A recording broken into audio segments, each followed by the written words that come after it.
According to Northampton University's study Black is Also British, 80% of teachers have little knowledge of British black history, and the subject is rarely taught in schools. Dan Lyndon, a secondary history teacher from Henry Compton School in West London, is one teacher trying to combat this. In terms of the amount of experience and the amount of knowledge that most history teachers have of black history, unfortunately it's still quite limited. Many teachers shy away from it. They say, I don't know anything about it, and therefore they don't tend to teach it. I think that that actually needs to be challenged. By featuring one of Dan's lessons on the Elizabethans to a Year 8 mixed ability class, we show how you can use a number of active learning techniques to help integrate black history into the curriculum. Great idea, Bernie. So, we're going to be working through a piece of work on Elizabeth I and her ideas about poverty. We're also going to look very particularly about the way in which she was working with certain groups of people who were living in this country at that time. I'm not going to say any more than that because I don't want to spoil the first part of the lesson. Most people would teach Elizabeth I as part of their Year 8 course, and you should really be able to teach black history within that as part of your normal scheme of work. And what we're going to look at first of all is this image on the board. This is called the Drake Jewel. Can anyone tell me why do you think it's called the Drake Jewel? Hands up, please. Reese? Is it because it belonged to Sir Francis Drake? Sir Francis Drake, absolutely. It belonged to Sir Francis Drake. I started a lesson with the Drake Jewel as a very engaging image. I immediately drew them to the start of the lesson, and that was my hook. But the question is really this. Is there anything interesting or unusual about this picture? George? On the right one, the eagle. Kamya? Phoenix. It's a phoenix. Is there anything else interesting about this piece of jewellery? There's two characters, and the front one is a black man, possibly, and the back one is a white man. So we've got a black man in the foreground, and we've got a white man, possibly a white woman, in the background. Once they had realised that you had this black man on the left-hand side of the jewel, you know, that really opened it up. Is there anything interesting about the fact that we've got a black man at the time of Elizabeth I? In a sign of that both countries can work together. Now, you've hit on a very, very good point there, okay? That this is a sign, maybe, that we've got the black people here, the black community that this represents, working together with Elizabeth and working with Sir Francis Drake. Let's see if we can link that into Elizabethan England. Do we think that there'd be anything unusual about having African people living in England? Abdullah? I think there were many really racist people there. You thought that the black people were? Like, below them. Below them. That really opened it up, and I think we heard from some of the students about why that was so important for them to see this image, and it began to entice them a little bit more into the lesson. When I thought the lesson was going to be about Queen Elizabeth, I thought, ooh, this is going to be a little bit boring. But when I heard it was going to be about Black History Month, I thought, yes, this is going to be a little bit more interesting. I thought the lesson would be more interesting because I can learn about my friends from different cultures and races. So, got a couple of sources which we're going to have a look at. Source A from the National Archives website. Black presence in Britain 1500 to 1850. From the 16th century, the number of Africans and Asians working became increasingly common in England. Is there anything which surprises you about the source we've just read? Once we had looked at the Drake Jewel, we then moved on to a Think, Pair, Share activity. And this really gives them a chance to spend a few minutes reflecting on the material that they've read, and then they're going to share it with their neighbours, and that was going to start a little bit of discussion.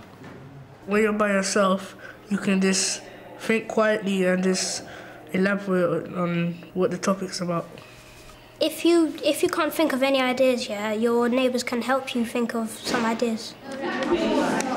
Wealthy or not so wealthy people had black slaves. That's what I was going to say, yeah, same. I thought there would have been less Asian and African people come to the country. But there was more. I thought they would have came over later, not so early. Let's see if we can get some kind of discussion going about Anything interesting that you found about that source? Nicholas? How the Queen had a black maidservant. Okay, so even our own Queen Elizabeth had a black maid. Maybe the Queen was waiting for more black people to be popular as servants before she could actually show them off. What Aaron is saying, I think, is that it was pretty rare to see a black face in England at that time. Sammy, you're nodding.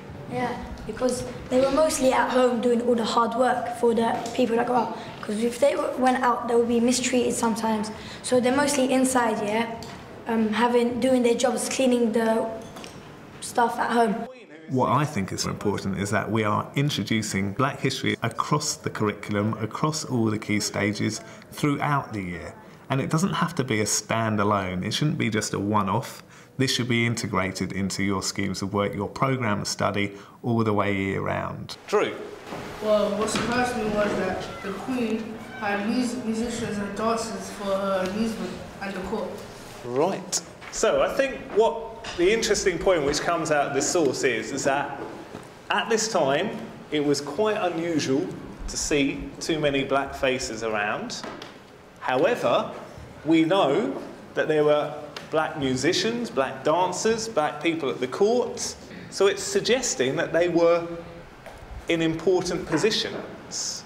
I would say that if you want to start off very simply. You know, start off looking at mainly your Year 8 and your Year 9 schemes of work. They're probably going to be the easiest ways to integrate black history. Look at the internet, look at places like the National Archives website. They've got whole sections dedicated to black history.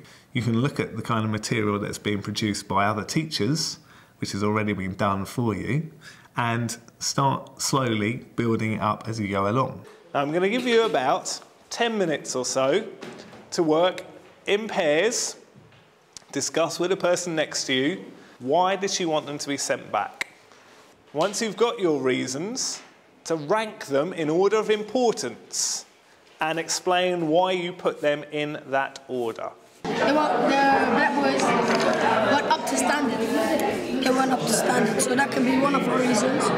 They had to choose 2 or 3 reasons and rank them in order of importance. Now that's a higher order thinking skill because they're having to justify why they've made their choices. So again, they're having to think quite carefully about the material, having to process the information. At that time, they thought white people were better than black people, so they said better 89 white people than better than 89 black people. That's what they thought. Basically, they were using the black people for a little while, and then they're throwing them away. If there was enough black people, they would get together and they would rebel against the Queen and against England. The class that I was teaching today was Year 8 class, and most of those people would range probably from high level 4 through to sort of level 6, level 7s in terms of their ability, so quite a big range. The kind of differentiation that goes on in that class, they're going to be involved in a whole different range of activities and try and support as I get around the class as much as I can. One student has Asperger's, so he has a support teacher in there, so we work quite closely together to make sure that he gets all the access to the material that he needs.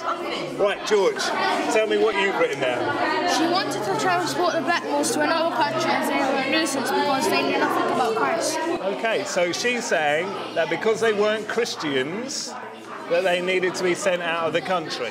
So I think teaching black history is very, very important, not just in inner city schools, not just in London or the big cities, across the whole country. Black history teaches us about inclusion and about respecting ourselves, respecting our joint heritage, and that this is part of our history.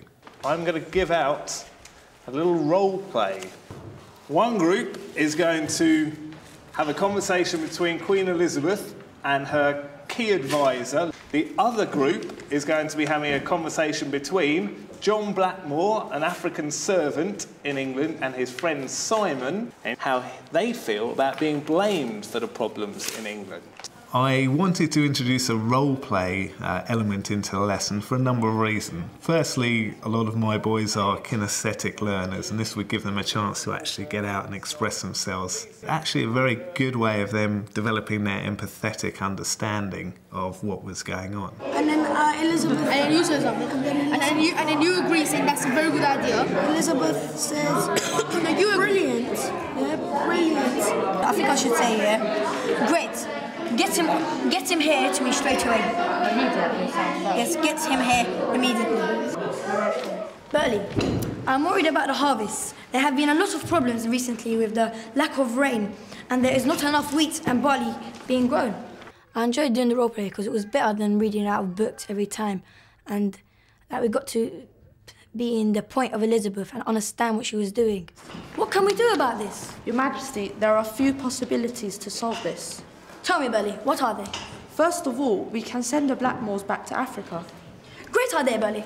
I'm Simon, and I'm a servant for Lord Burghley. It showed like how black people fought in those days and how they felt. Have you any food for me? I hardly have enough for myself. There's been a lot of problems recently with the harvest, and there's not enough wheat or barley grown. But we need food to survive in this cruel country. And you know what? They're sending us back to Africa, to rot. What, you lie? You get to put yourselves into their shoes, like you get to know how they felt in those days. You get to like empathise with them. Us blacks been working in this damn country for years, and now they want to chuck us out. And you know what? On top of that, they blame us for all the problems in this damn country. They treat us like dirt. $1,000. Thank you very much. Excellent. Thank you. Most of the things went really well. I was really pleased with the way it went. But I think probably I would have liked to have had a bit more time working on the role play element. I probably would have given them maybe 15, 20 minutes to work on that.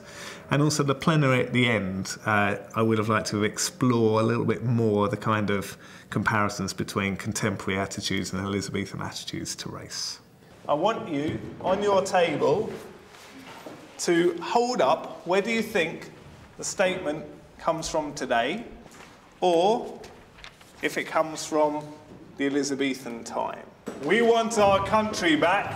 Put your card up where do you think comes from today or for Elizabethan time. Nearly everyone, the whole class is saying that comes from Elizabethan times. Okay. We'll turn back all asylum seekers. Some are not quite sure. Most people are saying that's from today. 10 black people will be deported. Most people are saying that's from Elizabethan times. I'm not saying that you necessarily have to spend days, weeks, months of black history throughout the year. What I'm saying is that there should be elements dripped in throughout the curriculum.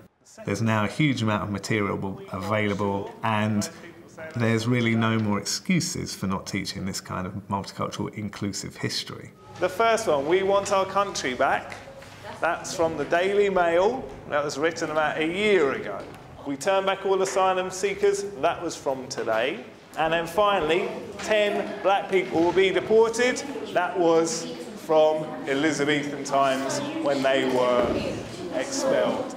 Can I thank you very, very much? I think you've been absolutely fantastic today. Brilliant. You deserve a very big round of applause. Give yourself a round of applause, please. I think it was important to all the students because it shows how white people treated black people in those days, and we don't want to make the same mistakes in these days, so everyone really needed to pay attention to that. For a copy of Dan's lesson plan and other related resources, please go to www.teachers.tv.